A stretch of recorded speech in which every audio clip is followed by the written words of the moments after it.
Hi everybody, this is my Module 14 case study, Internet Use Violations. Category 1, Problem Identification and Analysis. What do I know? I know the high school is in an affluent area in a large city and families have secure financial means, and the newest technology is available to most of these students to use at home. Dr. Smith is the principal and he is well recognized, established, and respected by parents. He highly regards the reputation of his school and he recommends only the most highly qualified teacher applicants to the positions. He hired Miss Tate, who is a beginning teacher. She is well educated and looks good on paper. She has her undergrad, master's, and postgraduate work completed. So she is older than most of the other teachers in that new teaching position. Miss Tate has an intent on establishing structure in the classroom, and the rigor and structure of her classroom equals a highly stressful environment for students. I know the students are competing for valedictorian and salutatorian, and they want those good grades, and they are stressed out in their classroom environment. I also know that the parents are upset with Miss Tate and her classroom environment. These parents want their students to do well and keep those grades as they compete for valedictorian and salutatorian. They complain about the workload and the poor instruction that they think that Miss Tate is giving their students. Dr. Smith has communicated strategies to reduce tensions and stressors in Miss Tate's classroom, and Miss Tate has not successfully integrated these suggestions and strategies. Miss Tate has received an anonymous email containing derogatory information and hurtful comments about her teaching and threatening comments.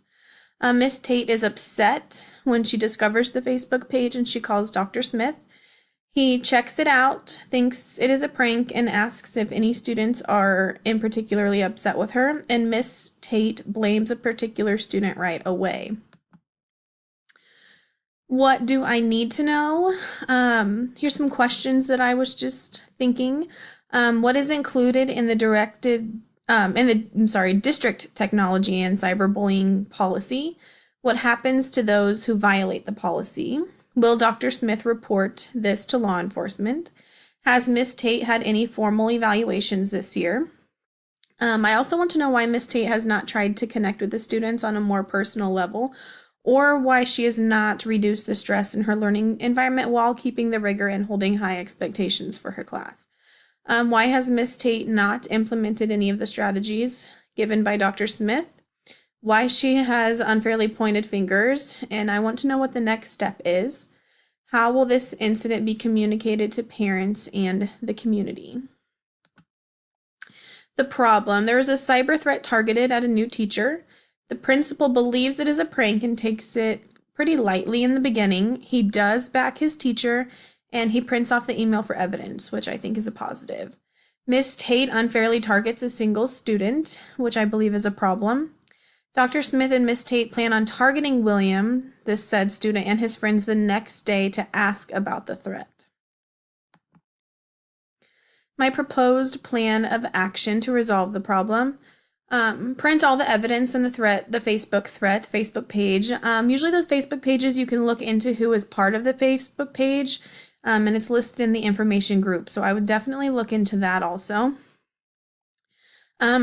I would immediately notify the district technology specialist to find the origin of the email and print out copies of the district policy for all students and parents in Miss Tate's class. I would begin Miss Tate's class the next day with all students to discuss the issue and explain how students will be reprimanded according to the district policy if they do not come forward and confess their actions or wrongdoing. I will explain to the students that the tech specialist is on the case and law enforcement will soon be on it. I would allow a deadline throughout the morning for the students to go to Mr. Smith to confess their wrongdoing. If the students confess, I believe a lighter punishment will be rewarded by the school. I don't know if rewarded is the correct word, but a lighter punishment, just showing the student that we respect them for stepping forward and taking the blame, although they did wrong. It takes a lot to step forward and admit your wrongdoings. But both Dr. Smith and the student will come Will call home and talk to parents. If no one confesses, call the law enforcement and all parents and allow Miss Tate time off through the investigation. Um, I will then call students and parents in for a mandatory meeting, explain the severity of the cyber threat and school policy, explain the importance of a rigorous science curriculum, explain how we are working towards embedding resilience in our students and preparing them for life outside of high school, and explain how cyberbullying, no matter the victim, is never okay. I would ask Miss Tate, I would enroll Miss Tate in a mentorship program, make sure that she has a mentor teacher or an outside mentor program, and include quarterly formal evaluations. Then we would have an all staff professional development um, about cyberbullying, about connecting with your kids. Just a lot can be in that professional development for all staff, so all staff is educated. And then an all school presentation on cyberbullying and technology. This will prevent this from happening again and educate students on the legal implications of cyberbullying. Resolving the issue based on promoting the success of all students. What is best for all students? I would allow all students to know what is going on, allow them to see the information that is held against them if guilty, and make policies known to all students. Allow them to come forward and confess in private. This allows them to think about their actions. It does not point fingers, and it does not infringe on their rights, and allows them the chance to tell their parents. If the students do not come forward, I will have the tech team and law enforcement find the culprit and let administration know. Administration will then be able to give the appropriate consequence to the right student without infringing on student rights. My resolution to the problem is allowing the students to come forward. We know the culprit is someone in Miss Tate's class due to the comments on the Facebook page. We also know that Miss Tate has a student in mind, but calling them out will not be fair or best for all students. We know Miss Tate is qualified for her job, but may need some guidance and mentorship. I, as the administrator, will always back my teacher and provide support when needed. And Dr. Smith, he has committed to backing Miss Tate.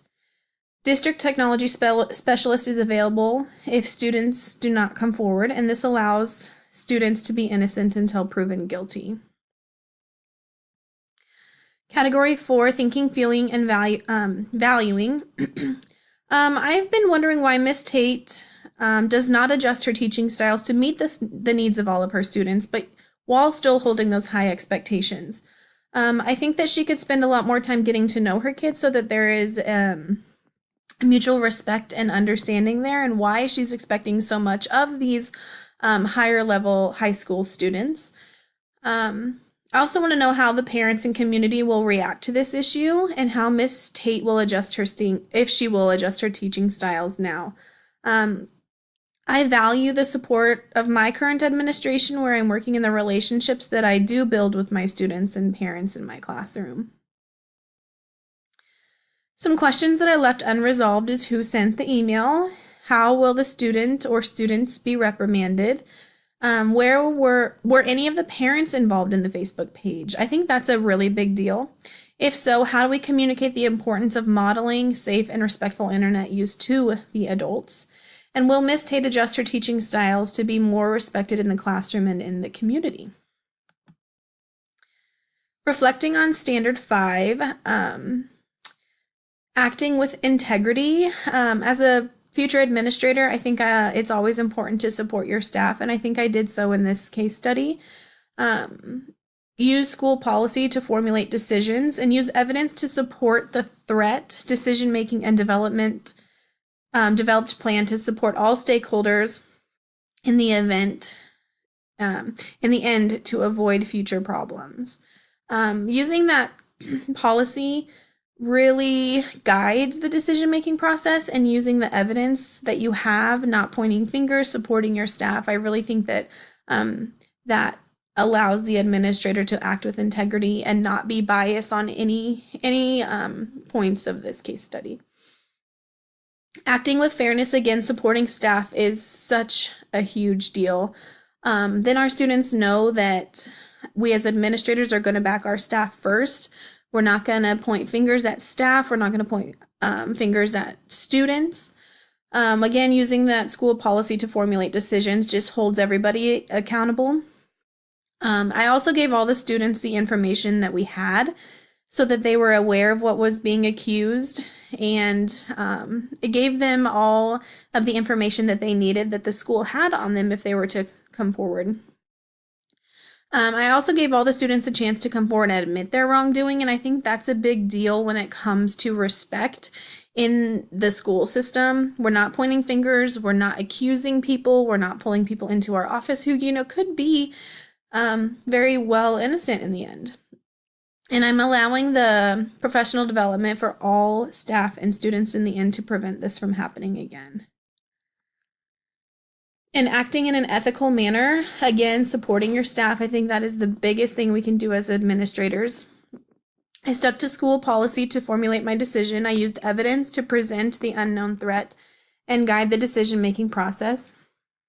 Gave all students a chance to be innocent until proven guilty, and I led all stakeholders to a common goal of implementing, understanding, and modeling internet safety.